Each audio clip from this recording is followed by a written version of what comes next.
It's my honor to introduce Ellie Smeal. Ellie is the founder and president of Feminist Majority Foundation. And 8 years ago, when I was in the process of I was in New York City, I was working in the women's movement, looking for women in America who were concerned about the situation of women in Afghanistan under the Taliban. And I'm a product of the women's movement, and that was where I searched for these voices who would, and these forces that would sister with our sisters in Afghanistan. And the pioneering voice that I found in 1999, in 2000, really the only one, was Ellie Smeal. And I don't think that is said enough, and I say from my heart, thank you. Thank you. I'm not done.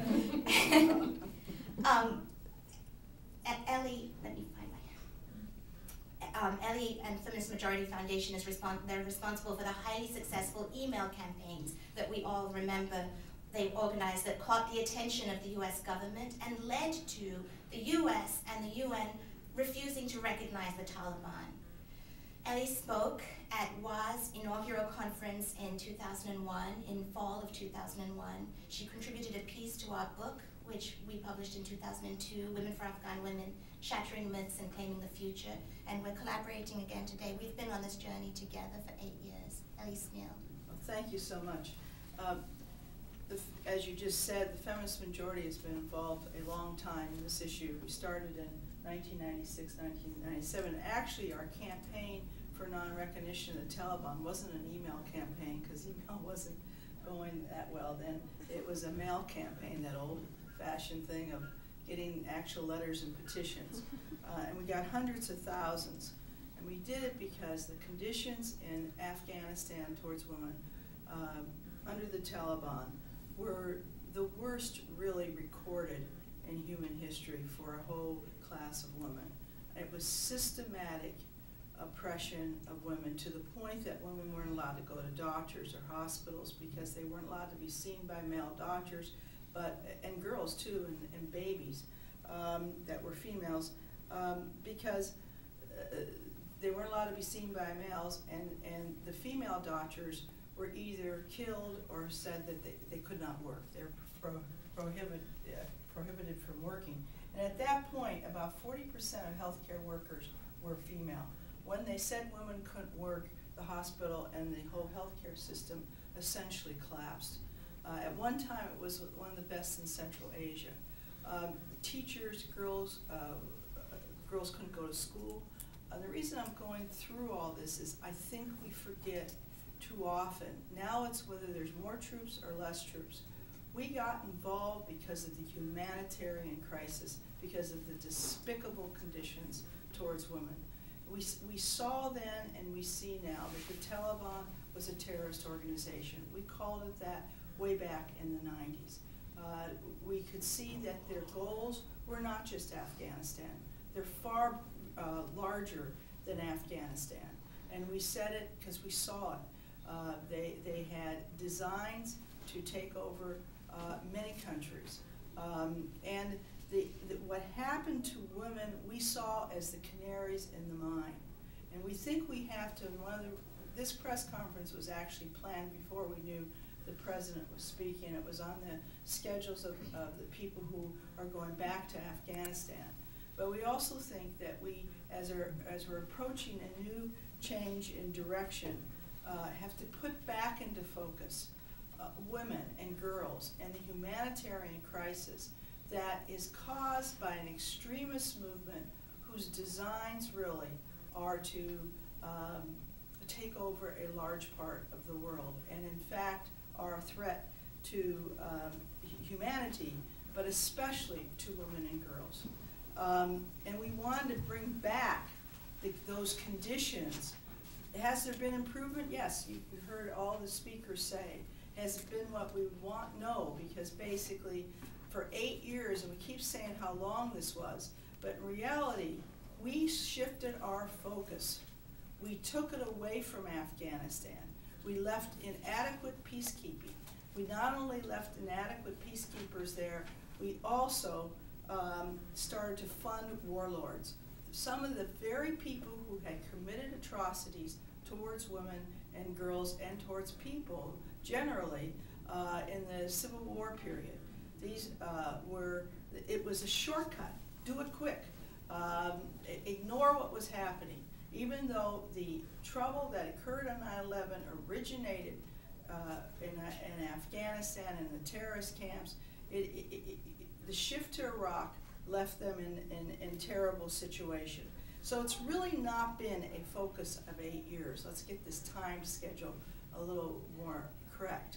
And we have to make up for a lot of lost time. We were welcome there, and one of the things that we see in public opinion polls is that the Afghans still welcome us there. They don't want a return of the Taliban. They know what that terror means. And we believe fundamentally that if the Taliban takes over completely, there will be a mass exodus of people.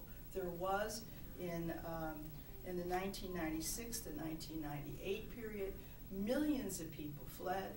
Are we to forget that just in SWAT, just a little bit ago, 1 million people fled the SWAT Valley when the Taliban took over, and all the horrible conditions of women were again reinstituted.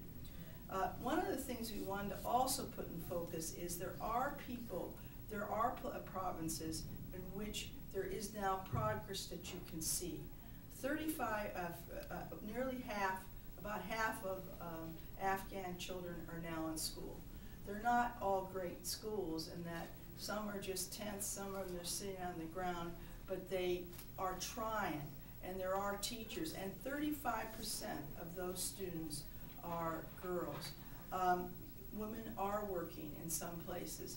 This is all courageous acts, just to go to school. In some places, acid has been thrown in girls' faces. And what just puts me in utter awe of the courage of Afghan women and girls and their families is 2 months after that horrible acid attacks, the same girls went back to school. That's how much they want education. That's how much their families are willing to risk it all because they see the need for a modern life.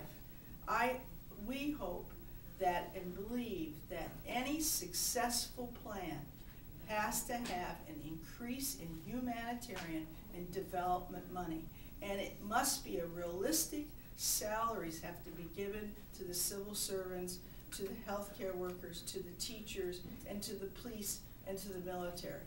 One of the shocking things is we keep talking about corruption, but we actually went to the State Department during the Bush years and said if something isn't done, and how could we see it? It was so obvious about pay. There would be corruption. You can't pay people. At one time we were, and the United States is paying some of these police and army fees, but we were paying at such a low rate that it wasn't even the equivalent of food stamps. I mean, obviously, when you're not paying people and they're desperately hungry, there's dire conditions. There's been drought, there's been terrible conditions, and we're paying like $120 a month for a soldier or a police person. This is not subsistence. And so what happens? The Taliban pays more. And then you say, well, why would they work for those monsters? Because they got to eat. Eating is a necessity. And why? We're estimating it costs $1 million to put an American soldier in there. 120, now that's for equipment and everything. But certainly it's a lot cheaper and more efficient to train an indigenous military and an indigenous police force in the rule of law, but also to pay them in a way and to create a training that would stick. It would cut down the recruitment and attrition rates. Now we're told that they have increased it in recent months, about 40%, but still, that's putting them maybe on a par with the Taliban. It just seems that these decisions have to be made in a way that we understand that, yes, it could be called nation building, but let's put it right where it's at.